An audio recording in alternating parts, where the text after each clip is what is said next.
నమస్తే మెట్రో ఉదయం న్యూస్ కి స్వాగతం. హుజూరాబాద్ డిపో వద్ద ఆర్టీసీ సమ్మె ఉధృతంగా కొనసాగుతుంది. ప్రైవేటు డ్రైవర్లను అడ్డుకున్న కార్మికులను సిఐ కరుణాకర్ ఆధ్వర్యంలో పోలీసులు శాంతింపజేశారు. ఎన్నికల హామీలను నెరవేర్చి ఆర్టీసీని ప్రభుత్వంలో విలీనం చేయాలని, పని గంటల భారాన్ని తగ్గించాలని మహిళా కార్మికులు ఈ సందర్భంగా డిమాండ్ చేశారు.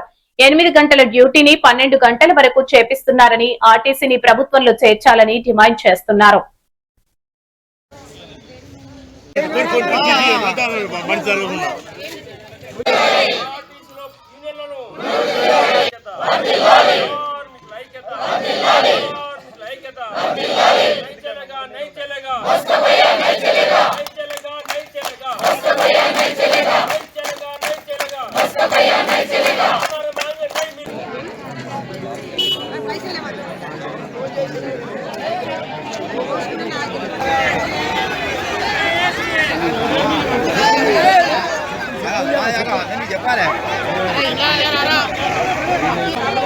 ఏం లేదు.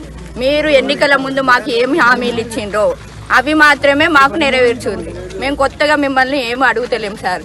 గంతే. మాకు మహిళలము డ్యూటీలతో సఫర్ అవుతాను. మస్తు 8 గంటల డ్యూటీ అనేది దాదాపు మేము 12 గంటల డ్యూటీ చేస్తాను. మాకు ఒక డ్యూటీకి అనేది మాకు టైం లేదు, ఏం లేదు, టైం లేదు. మాకు బాగా వర్క్ లో మాకు ఒక యూనియన్లు కావాలి, ముందు గవర్నమెంట్ లో కలపాలి. మాకు ఏం లేవు, మాకు సమస్యలు. 500 కిలోమీటర్లు చేస్తారు.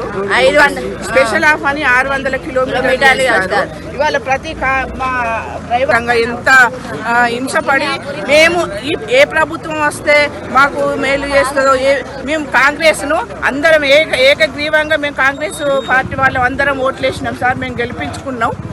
వాళ్ళు చెప్పినాయే కదా సార్, ప్రభుత్వంలో విలీనం చేస్తాం, మాకు యూనియన్లను ఇస్తాం.